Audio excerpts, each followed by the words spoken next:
So today we're going to do 5 minutes of movement. We're going to do 3 movements. We're going to get down to the floor and back up from the floor. So coming into the side of your space, I want you to get down to the floor by pushing the bottom back and hinging at the hips. The nice tall spine, bending the knees, lowering the arms down until the hands meet the floor, and walking out into knee-hand position. We're going to reverse that.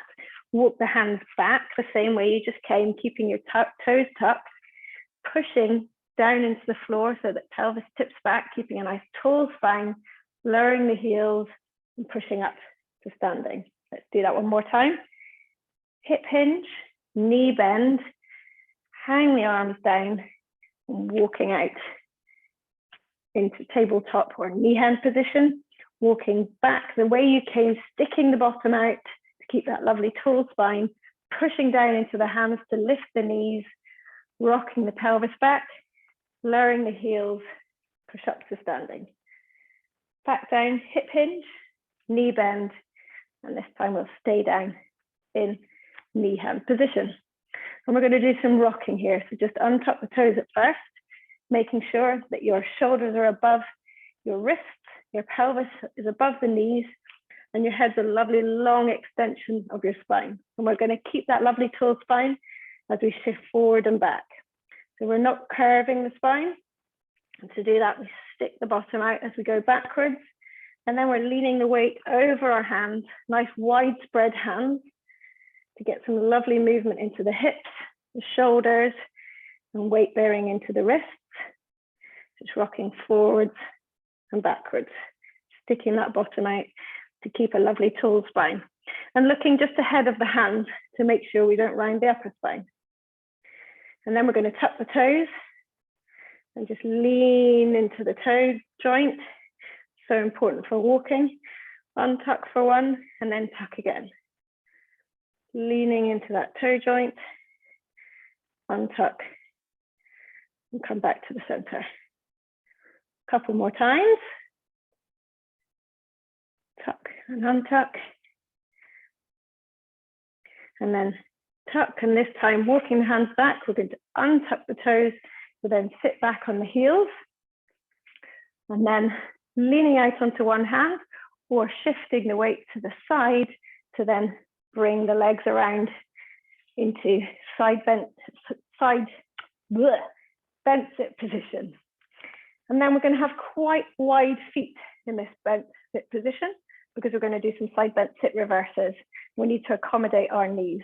We're going to post the arms behind and really push into those hands so that you're rotating the upper arms out, and just drop the knees down to one side, lift up to the center and drop to the other. So we start in the side bent sit position at the side where we create a sort of 90-degree pattern with the knees and the shins. And then we lift through the center to the same on the other side. Just keep your fingertips on at the moment. And then as you start to get into the rhythm, lift off the back hand and move the torso in the direction your knees are traveling. Side to side. Can you see my sleeping cat? Side to side. He's the same color as the weight bench, but you might not be able to. Over one side. And then, if you want to and you can, take off the hands to go from side to side. But this time we've got to curve the spine and then sit up at the end of the range. It's a lovely curve through and sit up. And we're going to use that curve in a minute when we do some rocking. Well, in a few seconds actually. Side to side. And then next time you come to the center, post your hands behind to shift back. We're going to go straight into some rocking. So hands in front of your knees or behind them, whichever works for you. And tilt the pelvis back to make a lovely curve through the spine. A nice C curve is what we're trying to create with the head in. And then lifting the feet gradually off the ground. We're just going to tip back and rock forward and back. And the more you can keep that nice C curve in your spine, the easier the journey will be. And then it's a nice massage to the sides of the spine. You can take your hands off and use your legs more.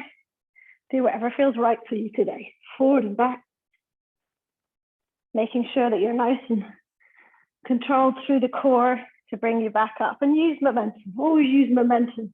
It's not cheating to use momentum. And then come back to the center. And we're going to come up to standing. So drop the knees down to the side. Push up with the hand to come into knee hand position. Tuck the toes. Again, same as we came down, walking the hands back. Push down so the knees raise and the pelvis tilts back, keeping a lovely tall spine.